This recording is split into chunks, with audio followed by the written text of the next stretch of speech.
जय हिंद दोस्तों, बहुत बहुत स्वागत है एक बार फिर से आप सभी का बीए सेमेस्टर वाला में। दोस्तों आज के इस क्लास में हम लोग कवर करेंगे BA, BSc, BCom, BBA third semester में जो आप लोगों का को करिकुलर कोर्स के अंदर एग्जाम होता है human values and environmental studies का। इस क्लास को हम लोग कवर करेंगे। इसका एग्ज़ाम 2024 में हुआ है, तो यह पेपर 2024 एग्ज़ाम के लिए और 2025 एग्ज़ाम के लिए बहुत ही हेल्पफुल होगी। ठीक है, आप भारत के किसी भी यूनिवर्सिटी से पढ़ रहे हो, किसी भी राज्य से पढ़ रहे हो, यदि आपका थर्ड सेमेस्टर के अंदर को करिकुलर कोर्स का अंदर में यदि human values and environmental studies का एग्ज़ाम हो रहा है तो आप इस क्लास को अटेंड कर सकते हैं। आप इस पेपर को आराम से देख सकते हैं। ठीक है, चिंता करने की बिल्कुल भी आवश्यकता नहीं है। बाकी और जो फोर्थ सेमेस्टर के स्टूडेंट हैं अलग अलग कॉलेज के, उनसे बात हो रही है, वो भी अपना को करिकुलर कोर्स का पेपर भेजेंगे। ठीक है, मैं सभी पेपर आपको प्रोवाइड करा दूंगा एग्ज़ाम से पहले। ठीक है, आप लोगों का एग्ज़ाम काफ़ी शानदार जाएगा। मैं मॉडल पेपर भी आप लोगों के लिए प्रोवाइड कर दूंगा। ठीक है, चलिए दोस्तों बिना देरी के स्टार्ट करते हैं आज की क्लास। देखते हैं इसमें पहला प्रश्न क्या है। देखिए पहला प्रश्न है ये, एक अच्छी पुस्तक हजारों दोस्तों के बराबर होती है, यह कथन है, यानी ये स्टेटमेंट किसका है? तो यह एपीजे अब्दुल कलाम ने कहा था। ठीक है, जो एक अच्छी पुस्तक होती है हजारों दोस्तों के बराबर होती है। ठीक है, तो दूसरा ऑप्शन आपका राइट है। और आपसे रिक्वेस्ट है और ये आपकी जिम्मेदारी है, आप इस पेपर को व्हाट्सएप पर ज़रूर सेंड करेंगे। आपके दोस्त आपके व्हाट्सएप से जुड़े होंगे। ठीक है, तो उन्हें इस प्रश्न पत्र को ज़रूर उन्हें प्रोवाइड करें, वो भी एग्ज़ाम से पहले काफ़ी शानदार तरीके से अपना तैयारी कर लें। ठीक है, चलें दूसरा प्रश्न दोस्तों इसमें पूछा गया है, नर्मदा बचाओ आंदोलन के प्रणेता है कौन है भैया? तो जो मेधा पाटेकर हैं यह नर्मदा बचाओ आंदोलन के प्रणेता हैं। तो पहला ऑप्शन आपका राइट है दूसरे का। चलिए आगे बढ़ते हैं। तीसरा प्रश्न देखते हैं आपको क्या पूछा गया है। महाभारत युद्ध में अर्जुन के सारथी थे, यानी जो अर्जुन जिस रथ पर सवार थे उस रथ को कौन चला रहा था? तो भगवान श्री कृष्ण चला रहे थे। ठीक है, सारथी थे ये। तीसरे का पहला ऑप्शन आपका राइट है। चलिए चौथा प्रश्न आपका इसमें पूछा गया है, सौर ऊर्जा प्राप्त होती है, तो आप सभी लोग जानते हैं सूर्य से सौर ऊर्जा प्राप्त होती है। चौथे का तीसरा ऑप्शन आपका राइट है। चलिए पांचवा प्रश्न आपका इसमें पूछा गया है, प्रबंधन एक प्रक्रिया है, तो जो प्रबंधन है यह सामाजिक प्रक्रिया है। चौथा ऑप्शन आपका राइट है पांचवे का। चलिए छठा प्रश्न आपका क्या पूछा गया है, युवा दिवस किसके जन्मदिन पर मनाया जाता है? तो प्रत्येक साल 12 जनवरी को युवा दिवस मनाया जाता है, किसकी याद में?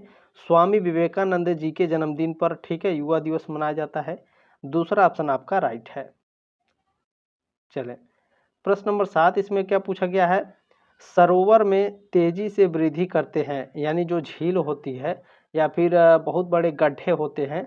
ठीक है, तो उस झील और गड्ढे में सबसे तेजी से कौन बढ़ता है? जलकुंभियाँ जो होती हैं बहुत तेजी से विकास करती हैं। ठीक है, जो लोग गांव से होंगे वो जानते होंगे। ठीक है, मैं भी गांव से हूँ, मेरे गांव में भी जलकुंभी है। ठीक है, चले तो जलकुंभियाँ बहुत तेजी से विकास करती हैं। ठीक है, सरोवरों में यानी झीलों में। ठीक है, चले आगे बढ़ते हैं साथियों। आठवां प्रश्न देखते हैं आपको क्या पूछा गया है, चाणक्य का अन्य नाम था, तो चाणक्य का दूसरा नाम क्या था भैया? दूसरा नाम था इनका विष्णु दत्त। ठीक है, तीसरा ऑप्शन आपका राइट है। चलिए प्रश्न नंबर 9 क्या पूछा गया है आपका, संत कबीर के गुरु कौन थे? जो संत कबीर दास जी थे इनके गुरु रामानंद जी थे। तीसरा ऑप्शन आपका राइट है। चलिए इसमें 10वां प्रश्न देखेंगे क्या पूछा गया है, मानव शरीर का सबसे बड़ा अंग है, तो त्वचा मानव शरीर का सबसे बड़ा अंग होता है, लेकिन आपका ऑप्शन में दिया नहीं है। जो लीवर होता है यकृत, ठीक है, ये भी आपका मानव शरीर का सबसे बड़ा अंग होता है त्वचा के बाद। दूसरा ऑप्शन आपका राइट है। चलिए प्रश्न नंबर 11 क्या पूछा गया, चेचक के टीके की खोज की थी, तो एडवर्ड जेनर ने चेचक के टीके की खोज की थी। 11 का पहला ऑप्शन आपका राइट है। ठीक है, अच्छा चेचक जो स्मॉल पॉक्स बोलते हैं इंग्लिश में इसे। ठीक है, चले जो इंग्लिश वाले बच्चे हैं अपना देखते चलेंगे, क्योंकि क्लास 1 घंटे की हो जाती है, लगभग 40-50 मिनट की। ठीक है, कोई बात नहीं है, इंग्लिश वाले बच्चे कम है, इंग्लिश वाले अपने देख लेंगे भैया, हिंदी में पढ़ाते चलेंगे। मार्केटिंग का मतलब है तो बेचना होता है। ठीक है, दूसरा ऑप्शन आपका राइट है। चलिए 13वां प्रश्न पूछा गया है, सोशल मीडिया से होने वाले नुकसान हैं, साइबर बुलिंग, बिल्कुल हैकिंग भी होती है, बुरी आदतें, लत भी लगती हैं, ठीक है। तो ये सभी हो जाएंगे, चौथा ऑप्शन आपका राइट है। चलिए 14 नंबर प्रश्न क्या पूछा गया है, ऑनलाइन शिक्षण का साधन है, गूगल क्लासरूम है, वेबसाइट पर भी आप पढ़ सकते हैं, इंटरनेट के द्वारा भी, ठीक है। तो ये सभी हो जाएंगे, चौथा ऑप्शन आपका राइट हो जाएगा। चलिए प्रश्न नंबर 15 पूछा गया है, मूल्य का अर्थ है, मूल्य का अर्थ होता है जो सही हो, ठीक है, जो अच्छा लगे, जो हम साधारण करते हैं, तो ये सभी हो जाएंगे। चले प्रश्न नंबर 16 क्या पूछा गया है, नकारात्मक मूल्य है। तो देखिए इसमें हिंसा जो है, वायलेंस, ये नकारात्मक मूल्य है। अहिंसा, धैर्य और शांति, ये क्या है, सकारात्मक मूल्य है। अहिंसा जो है हिंसा जो है, वायलेशन, ये नकारात्मक मूल्य है। चलिए प्रश्न नंबर 17 क्या पूछा गया है, मूल्यों को हम सीखते हैं। तो मूल्यों को हम जो है मित्रों से सीखते हैं, अपने जो सहसंबंधी होते हैं उनसे भी सीखते हैं, अपने परिवार से भी मूल्यों को सीखते हैं, ठीक है। तो डी ऑप्शन आपका चौथा करेक्ट हो जाएगा। प्रश्न नंबर 18 क्या पूछा गया है, आध्यात्मिक मूल्य है, बताइए। श्रद्धा, शांति, दया, ठीक है, ये सभी क्या है, ये सभी आपके आध्यात्मिक मूल्य है, चौथा ऑप्शन आपका राइट है। प्रश्न नंबर 19 क्या पूछा गया है, निम्न में से कौन राजनीतिक मूल्य नहीं है। तो देखें इसमें जो भ्रष्टाचार है, करप्शन, ठीक है, ये क्या है आपका राजनीतिक मूल्य नहीं है। राजनीतिक मूल्य क्या है, ईमानदारी है, सेवा भाव है, कर्तव्य निष्ठा, ये सभी राजनीतिक मूल्य है। भ्रष्टाचार आपका राजनीतिक मूल्य नहीं है, दूसरा ऑप्शन आपका राइट है। चलिए 20 नंबर प्रश्न आपका क्या पूछा गया है, अमानवीय मूल्य के अंतर्गत हैं। अमानवीय मूल्य के अंतर्गत हिंसा है, वायलेंस जिसे बोलते हैं, ठीक है। चले सत्य, ईमानदारी और अहिंसा, ये मानवीय मूल्य हैं। हिंसा यानी वायलेशन, ये अमानवीय मूल्य हैं, ठीक है। चले प्रश्न नंबर 21 पूछा गया है, मूल्यों का आधार है। तो मूल्यों को जो आधार होता है वह सामाजिक होता है, दार्शनिक भी होता है, मनोवैज्ञानिक भी होता है, चौथा ऑप्शन आपका राइट है। चलिए प्रश्न नंबर आपका 22 पूछा गया है, ऑनलाइन खरीदारी के लिए आवश्यक है। तो इंटरनेट आवश्यक है बहुत, ठीक है, मोबाइल यानी स्मार्टफोन भी आवश्यक है, धन ये भी आवश्यक है, चौथा ऑप्शन आपका राइट है। चलिए प्रश्न नंबर 23 क्या है, सादा जीवन सत्य विचार किसका आदर्श है। महात्मा गांधी जी का है, पहला ऑप्शन आपका राइट है 23 का।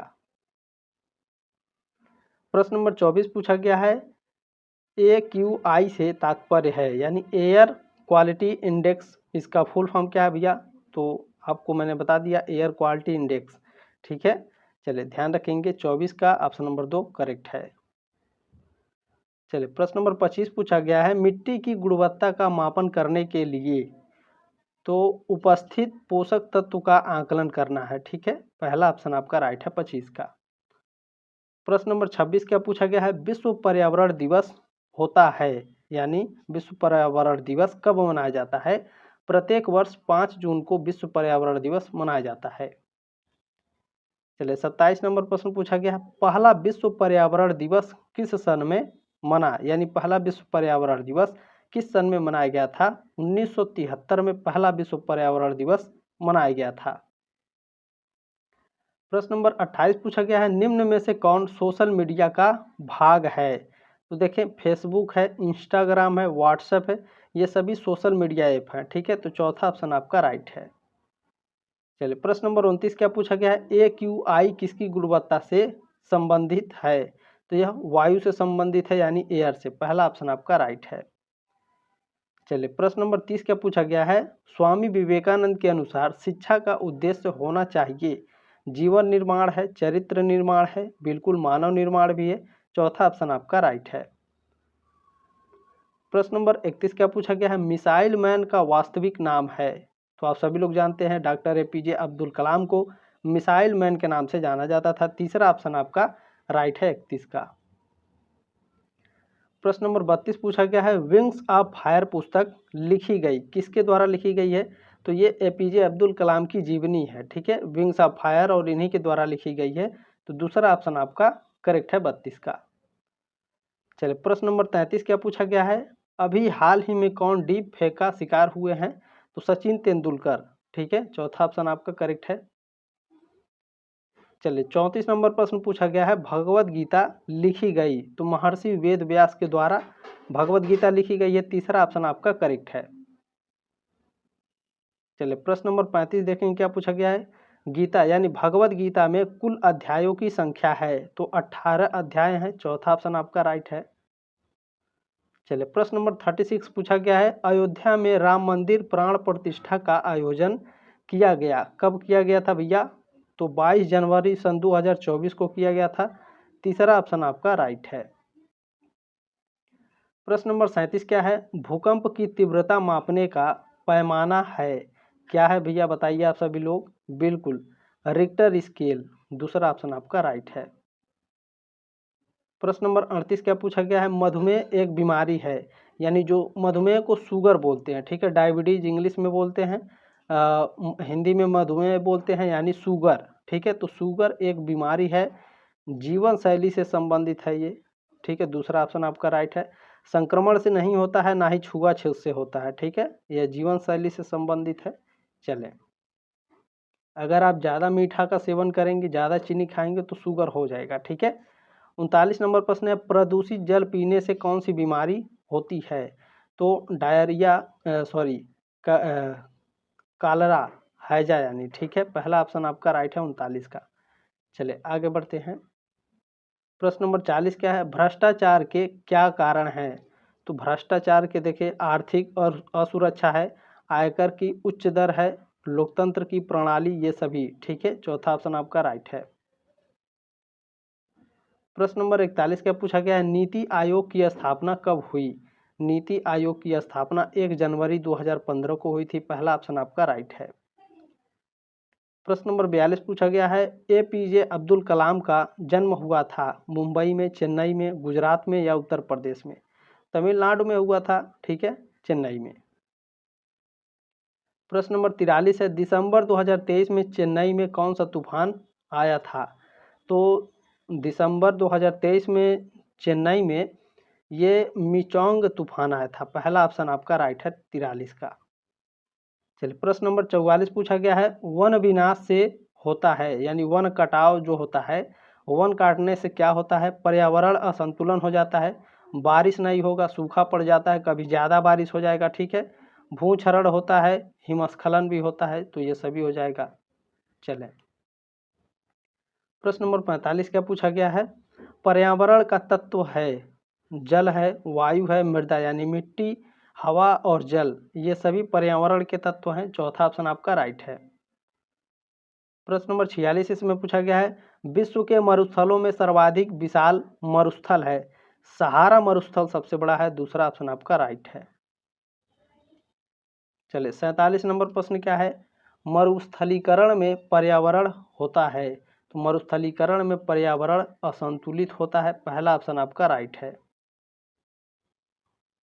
प्रश्न नंबर 48 पूछा गया है, पर्यावरण संरक्षण का अभिप्राय है, तो प्राकृतिक आपदाओं के संरक्षण से, सांस्कृतिक आपदाओं के संरक्षण से और आर्थिक संसाधनों के संरक्षण से। चौथा ऑप्शन आपका राइट है। प्रश्न नंबर 49 क्या पूछा गया है, आपको अपने काम से प्यार करना चाहिए, कंपनी से नहीं, कथन है, यानी ये स्टेटमेंट किसका है, तो ये स्टेटमेंट जो है एपीजे अब्दुल कलाम जी का है। चौथा ऑप्शन आपका राइट है। प्रश्न नंबर 50 पूछा गया है, तुम मुझे खून दो मैं तुम्हें, तुम लोगों को आज़ादी दूंगा, यह कथन है, ये स्टेटमेंट नेताजी सुभाष चंद्र बोस जी का है। तीसरा ऑप्शन आपका राइट है 50 का। इसमें टोटल 50 प्रश्न नहीं पूछे गए थे दोस्तों, ठीक है। जल्द ही आपको मैं दूसरे विश्वविद्यालय का क्वेश्चन पेपर लाकर देने वाला हूं, तो प्लीज़ सब्सक्राइब करके जुड़ने का प्रयास जरूर करेंगे। जल्द ही मिलते हैं आपके नेक्स्ट क्लास में, तब तक के लिए जय हिंद, वंदे मातरम।